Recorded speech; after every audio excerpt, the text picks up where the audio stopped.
பிரேமா சொல்றா. Elon Musk வந்து third political party start பண்ண போறாங்கன்னு நினைக்கிறேன். இந்த அளவுக்கு போயிடுச்சு. ஆமா, ஒரு சின்ன விஷயமா இருந்தா நீங்க பூதாகரமா வெடிச்சு நிக்குது. வீடியோ போறதுக்கு முன்னாடி ஒரு குரல் சொல்லிட்டு போயிட்டா கரெக்டா இருக்கும். முகநக நட்பது நட்பன்று, நெஞ்சத்து அகநக நட்பதே நட்பு. அப்படி ஒரு குரலுக்கும் இந்த வீடியோக்கும் அவ்வளோ சம்பந்தம் இருக்கு. ஒரு காலத்துல பார்த்தா முஸ்தபா டோன்ட் வரி முஸ்தபா இந்த ஃப்ரெண்ட்ஸ், இன்னைக்கு பார்த்தா நீ வேறப்பா நான் வேறப்பா ஊரை விட்டு கிளம்புப்பாங்கிற அளவுக்கு வந்து நிக்குது. ஒரு பக்கம் பார்த்தா ட்ரம்ப் அவர்கள் என்ன சொல்றாங்கன்னா எலான் மஸ்க் சவுத் ஆப்பிரிக்கன், திரும்ப இந்த நாடு கடத்துறதுக்கான வழிமுறைகள் இருந்தால் அதை கூட யோசிப்போங்கிற அளவுக்கு பேசுறாங்க. இன்னொரு பக்கம் எலான் மஸ்க் என்ன சொல்றாங்கன்னா, இந்த ரெண்டு பார்ட்டியும் சரியில்லை, மூணாவது பார்ட்டி ஆரம்பிக்க போறேன். மேலும் ஒரு தடவை எக்ஸ் வலைத்தளத்தில் ஒருத்தவங்க கேட்கும் போது ட்ரம்ப் அவர்கள் பதவி விலகிட்டு ஜேடி வென்ஸ் பிரசிடென்ட் ஆகணுமா அப்படின்னு கேட்டால் ஆமா அப்படிங்கிற மாதிரி சொல்றாங்க. ஸோ இந்த அளவுக்கு ரொம்ப எக்ஸ்ட்ரீமா போயிட்டாங்க. ஸோ என்ன நடந்துச்சு, ஏன் இப்படி ஆச்சு, உண்மையாவே ஒரு தேர்ட் பொலிட்டிக்கல் பார்ட்டி ஆரம்பிச்சு ஜெயிக்க முடியுமா, இல்ல மிட் டேர்ம் எலெக்ஷன்ல ஒரு சிக்னிஃபிகன்ட் சேஞ்சஸ் கொண்டு வர முடியுமா அப்படிங்கிற மாதிரியான விவாதிக்க ரொம்ப யூஸ்ஃபுல்லா நிறைய விஷயங்கள் நம்ம இன்னைக்கு வீடியோல தெரிஞ்சுக்க போறோம். ஏகான்ஸ் ஆப்பை பத்தி நான் இன்வெஸ்ட் பண்ண நாள்ல இருந்து அதுக்கான அப்டேட் கொடுத்துக்கிட்டு இருக்கேன். லோ ரிஸ்க் நல்ல ரிட்டர்ன். நீங்க ஸ்டாக் மார்க்கெட்ல இன்வெஸ்ட் பண்ணீங்கன்னா ஹை ரிஸ்க் ஹை ரிட்டர்ன் நான் ஒத்துக்கிறேன். ஆனா எல்லாத்தையும் நம்ம ஸ்டாக் மார்க்கெட்ல போடணும்னு அவசியம் இல்லை. கைண்ட் ஆஃப் மியூச்சுவல் ஃபண்ட் கொஞ்சம் அமௌண்ட் அதுல போட்டு வைப்போம் அப்படின்னு நினைச்சீங்கன்னா ஏகான்ஸ் ஆப் ஒரு நல்ல ஒரு ஆப்பர்ச்சுனிட்டியை தராங்க. நான் யூஸ் பண்ணிட்டு இருக்கேன். அதோட ரிட்டர்ன்ஸுமே உங்க ஸ்கிரீன்லயும் காட்டுறேன். உங்களுக்கு வேணும்னா அந்த லிங்க் டிஸ்கிரிப்ஷன்லயும் பின் கமெண்ட்ஸ்லயும் இருக்கு. பிளஸ் நீங்க ஃபர்ஸ்ட் டைம் ஜாயின் பண்ணும்போது உங்களுக்கான ரிவார்ட்ஸும் அதுல இருக்கு. Hey guys, welcome back to the channel. வணக்கம் நண்பர்களே, நான் உங்க பிரேம் பேசுறேன். நான் உங்க ஆர்த்தி பேசுறேன். பிரேமா, இதெல்லாம் எங்க ஆரம்பிச்சது? ஆமா, ஒரு காலத்துல பார்த்தா எங்கள் வீட்டில் எல்லா நாளும் கார்த்திகைன்னு ரொம்ப கோலாகலமா போயிட்டு இருந்தது ட்ரம்ப் அண்ட் எலான் மஸ்க் கூட்டணி. அதுவும் அவர் பதவியேற்ற பிறகு என்ன சொன்னா, உலகத்துல மிகப்பெரிய ஒரு பணக்காரரும் மிகப்பெரிய பவர்ல உள்ளவரும் நட்பா இருக்கிறது ஒரு பெரிய விஷயம் அப்படின்னு இரண்டு பேரோட நட்பை பத்தி பேசிட்டு இருந்தாங்க. அதாவது நம்ம எலெக்ஷனுக்கு முன்னாடி எலெக்ஷனுக்கு பின்னாடி நம்ம பிரிச்சுக்கணும். எலெக்ஷனுக்கு முன்னாடி பார்க்கும்போது ட்ரம்ப் அவர்கள் பிரசிடென்ட் ஆகிறது எவ்வளவு ஒரு எஃபர்ட் போட்டாரோ, அதாவது கேம்பெயின்லாம் இருக்கட்டும் இல்ல பிரச்சாரங்களா இருக்கட்டும், அந்த மாதிரியான விஷயங்கள் இருக்கட்டும், எவ்வளவு பண்ணாரோ எலான் மஸ்க் அந்த அளவுக்கு சப்போர்ட் பண்ணிருக்கு. ஈவன் 300 மில்லியன் டொனேட் பண்ணாரு. அது மட்டும் இல்லாம நம்ம ஒரு டாக்குமெண்ட்ரியே பார்த்தோம். அதாவது இல்லீகல் இமிகிரன்ஸ்னால எவ்வளவு பிரச்சனை இருக்குன்னு பார்டருக்கு போய் ஒரு வீடியோ டைம் ஸ்பெண்ட் பண்ணாரு, நிறைய எஃபோர்ட் போட்டாரு. அது எல்லாமே பிரசிடென்ட் ஆகிறதுக்கு முன்னாடி ஈவன் பிரசிடென்ட் கேம்பெயின்லேயே நிறைய ரெண்டு பேரும் தோன்றி ரொம்ப துள்ளி குதிச்சார். இது நல்லா தான் போயிட்டு இருந்தது.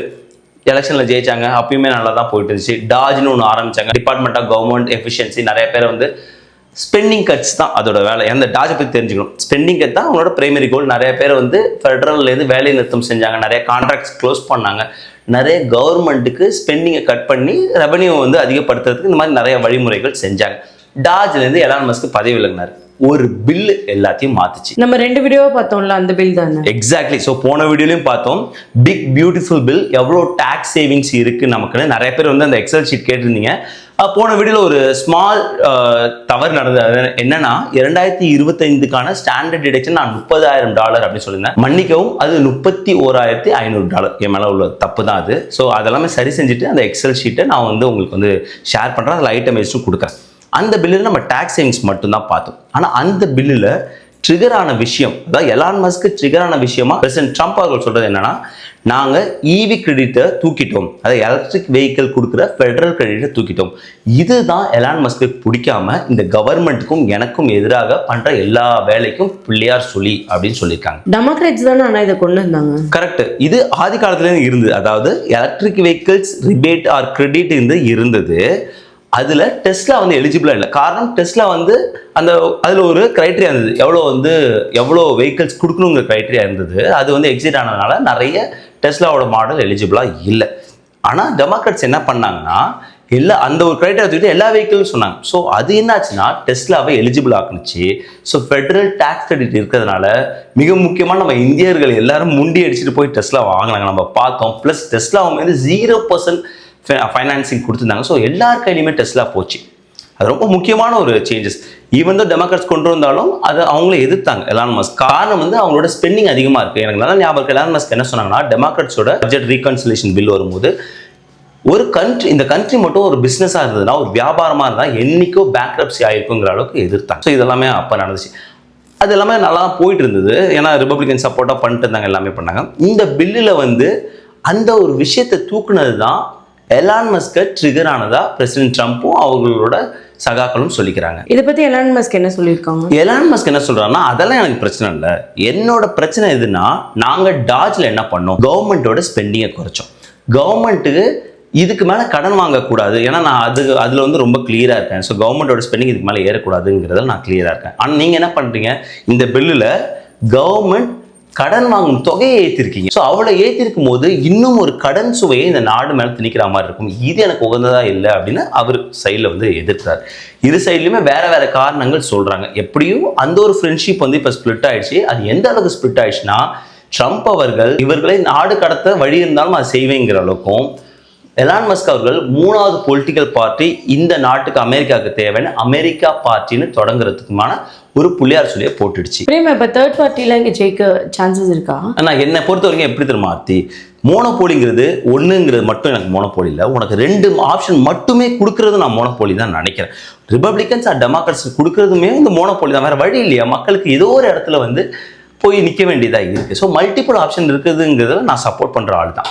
ஆனால் அந்த 3வது பார்ட்டி வரும்போது அவங்களோட கொள்கைகள் உண்மையாகவே மக்கள் நலன் சார்ந்த ஒரு கொள்கையோட வர, மக்களுக்கு நான் நிற்பேன் அப்படிங்கிற ஒரு தேர்ட் பார்ட்டி வந்துச்சுன்னா அது உகந்தா இருக்கும். ஒரு பிரச்சனைக்காக நான் வரேன்னா அந்த பிரச்சனை முடிஞ்ச பிறகு அந்த பார்ட்டி வந்து டிசால்வ் ஆகிடும், இல்லைன்னா ஒரு லாங் டேர்மாக இருக்காது. ஸோ அதான் சொல்கிறேன், தேர்ட் பார்ட்டி வரும்போது ஸ்ட்ராங்காக வரணும்.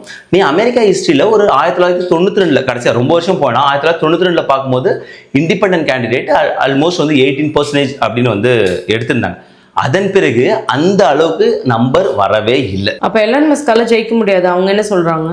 கண்டிப்பா இது நம்ம சொல்றோம்னா எலான் மஸ்க் தெரியாத விஷயம் கிடையாது. பிகாஸ் வந்து நான் என்ன பார்த்த வரைக்கும் சில எனக்கு எதிரான பார்வை எலான் மஸ்க் இருந்தாலுமே வந்து அவர் டெக்னிக்கல் சார்பாக செஞ்ச விஷயங்கள் வந்து அளப்பரியது தான் கண்டிப்பா. ஸோ அவருக்கு வந்து கண்டிப்பா தெரியும். பிகாஸ் அவரோட விஷன் அப்படியா இருக்கும். எக்ஸ் வலைத்தளத்தில் ஒரு போல் போடுறாரு. அதில் என்ன கேட்குறாருன்னா, அமெரிக்கா வந்து 3வது பார்ட்டி தேவையா அப்படின்னு கேட்கும்போது 1.2 மில்லியன் ஓட்ஸ் விழுது, 65% மேலே ஓட்டு போடுறாங்க எஸ்ன்னு.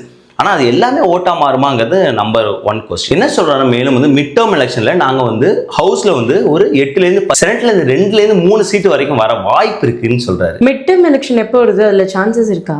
யூஎஸ்ஏ பொறுத்த வரைக்கும் 4 வருஷத்துக்கு ஒரு தடவை பிரசிடென்ட் எலெக்ஷனு, 2 வருஷத்துக்கு ஒரு தடவை மிட் டேர்ம் எலெக்ஷன். அதாவது வந்து இப்போ ஹவுஸ் வராங்க இல்லையா, 538 பேர் வராங்க இல்லையா, ஸோ அவங்களோட டேர்ம் பார்த்தோன்னா வந்து உனக்கு 2 வருஷம் தான். ஸோ 2 வருஷத்துக்கு அப்புறம் எலெக்ஷன் போவாங்க. அதேமாதிரி செனட் வந்து 1/3 எலெக்ஷன் போவாங்க.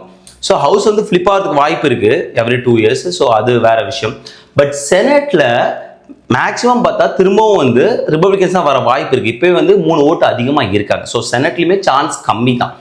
அண்ட் எலக்ட்ரல் ஓட்ஸ்ன்னு பார்க்கும்போது எல்லாருக்குமே தெரியும், அந்த ஒரு ஸ்டேட்டில் யார் மெஜாரிட்டியாக ஓட்டு வாங்குறாங்களோ அவங்களுக்கு தான் எல்லா ஓட்ஸுமே, except Maine and Nebraska. So அதில் வெற்றி பெறதுக்கான வாய்ப்புமே ரொம்ப கம்மி தான். ஸோ என்னை பொறுத்த வரைக்கும் இது ஒரு பயம் கிளப்புறது இல்லைனா வந்து ஒரு மிரட்டுறதுக்கான ஒரு பார்ட்டியாக தான் நான் இருக்கும்னு நினைக்கிறேன். ஆனால் இது இன்னொரு சைட் பார்க்கும்போது ஷேர் ஹோல்டர்ஸ்க்கு பயங்கர அடி இருக்க போகுதுன்னு தான் நினைக்கிறேன். டெஸ்லா வந்து ஆல்ரெடி பார்க்குறோம் டிக்ளைன் ஆகிட்டு இருக்கு, பிகாஸ் தேர்ட் பார்ட்டி ஸ்டார்ட் பண்ணுறாங்கன்னு. ஸோ ஒரு பக்கம் வந்து ஷேர் ஹோல்டர்ஸ்க்கு அடி வாங்கினாலும் இன்னொரு பக்கம் அது ஒரு புதிய கதவு திறக்குது. கண்டிப்பாக அது வந்து பயங்கர ஒரு ஸ்ட்ராங்கான கம்பெனி தான். ஸோ அதில் இன்வெஸ்ட் பண்ணுறது நிறைய புது இன்வெஸ்டர்ஸ்க்கு ஒரு ஆப்பர்ச்சுனிட்டியுமே கிரியேட் பண்ணுது. இது வந்து ஷேர் ஹோல்டர்ஸை பொறுத்த வரைக்கும். பட் பாலிடிக்ஸை பொறுத்த வரைக்கும் மக்கள் எப்படி பார்க்குறாங்க அப்படிங்கிறத வெயிட் பண்ணும். ப்ளஸ் நீ எந்த பாலிடிக்ஸாக இருந்தாலும் சரி தான், நீ வந்து சாக்ரிஃபைஸ் பண்ண ரெடியாக இருக்கணும். எலான் மஸ்க் வந்து இந்த உலகத்திலே மிகப்பெரிய பணக்காரருங்கிற பதவியை சாக்ரிஃபைஸ் பண்ண ரெடியாக இருக்கணும். பிகாஸ் அது வந்து ஒரு லாங் பாத். இன்னைக்கு ஆரம்பிச்சு நாளைக்கு வெற்றி பெறக்கூடிய ஒரு விஷயமே கிடையாது. ஸோ நிறைய சாக்ரிஃபைஸ் இருக்கணும். ஸோ எப்படி போகுதுன்னு பார்ப்போம். இப்போவே நிறைய கிரிட்டிசைஸ் பண்ணுறாங்க. நீங்கள் வந்து அமெரிக்கன் பார்ட்டின்னு சொல்றீங்க, அந்த பார்ட்டியில் மிக முக்கியமான ஒரு பொறுப்பில் ஒரு இந்தியர் வரப்போறாரு. ஸோ இது அமெரிக்கன் பார்ட்டி. நீங்கள் ஆனால் ஓனர் பார்த்தீங்கன்னா சவுத் ஆப்பிரிக்கன் ஆரிஜினை சேர்ந்தவர், ஒரு முக்கியமான பொறுப்பில் இந்தியன் ஆரிஜினை சேர்ந்தவர். இது ரியலாக அமெரிக்கன் பார்ட்டியான இப்போவே வந்து அது ஒரு கான்ட்ரவர்ஷியலாக ஆக்குறாங்க. இன்னும் நிறைய இந்த மாதிரி வந்து பேச்சுக்கள் வரும். போக தான் தெரியும். எலான் மஸ்க் கூட அந்த ஒரு புதிய கட்சி வந்து ஒரு புதிய கட்சியாக இருந்து டிசால்வ் ஆகுமா இல்லை வந்து லாங் டேர்மாக போகுமான்னு போக தான் பார்க்கணும். ஆனால் இந்த ஒரு விஷயம் வந்து இன்னொருத்தையும் ஸ்ட்ராங்காக சொல்லுது. அது என்னன்னா, நீங்கள் ஒரு நட்பை வந்து எவ்வளோ டாலர் கொடுத்தாலும் வாங்கவே முடியாது. ஒரு சிறந்த நட்புனா எப்படி இருக்குன்னா வந்து எதுவும் இல்லைனாலுமே அது நட்பாக இருக்கணும், எது வந்தாலுமே அங்கே நட்பாக இருக்கும். ஸோ அதுதான் ஒரு சிறந்த நட்பாக இருக்க முடியும். எப்பயுமே பணத்தால் நான் ஃப்ரெண்ட்ஷிப்பாக வாங்க முடியாது. இன்னொருத்தர் வந்து மிகப்பெரிய இருவர் வந்து ப்ரூவ் பண்ணியிருக்காங்க. அதுதான் இந்த வீடியோ மூலியமே நமக்கு வந்து தெரிய வருது. இந்த ஸ்பிளிட் வந்து கண்டிப்பாக பெரிய ஸ்பிளிட்டாக தான் ஆக போகுது. நிறைய பேர் என்ன சொன்னாங்கன்னா, இது ஏன் டெமோக்ராட் சப்போர்ட் பண்ணக்கூடாது, இல்லை இன்னும் தேர்ட் பார்ட்டி இருந்துட்டு தான் இருக்காது. லிபர்ட்டியன் பார்ட்டி இருக்குது, கிரீன் பார்ட்டின்னு இருக்குது. ஸோ அவங்களுக்கு சப்போர்ட் பண்ணி அந்த பார்ட்டியை ஏன் பெருசாகக்கூடாது, இந்த மாதிரியான கேள்விகள் வந்துகிட்டே தான் இருக்குது. சரி பார்ப்போம். இன்னைக்கு பொறுத்த வரைக்கும் ஒவ்வொரு நாளும் ஒரு நியூஸாக வந்து போயிட்டு இருக்கு. அமெரிக்க அரசியலை பொறுத்த வரைக்கும் இந்த 6 மாசமே வந்து ஒரு 6 வருஷம் மாதிரி போயிடுச்சு. பாப்பா அடுத்தடுத்த அப்டேட்ஸ் எப்படி இருக்குன்னு நம்ம வந்து சேனல் கொடுத்துட்டே இருப்போம். ஐ ஹோப் உங்களுக்கு இந்த வீடியோ யூஸ்ஃபுல்லாக இருக்குன்னு நினைக்கிறேன். மறக்காம நம்மளோட சேனல் லைக் பண்ணுங்க, ஷேர் பண்ணுங்க, சப்ஸ்கிரைப் பண்ணுங்க. மறக்காம அந்த பெல் ஐக்கான் தட்டி விட்டு போங்க. தேங்க்ஸ் ஃபார் வாட்சிங் திஸ் வீடியோ ஃப்ரெண்ட்ஸ். நன்றி.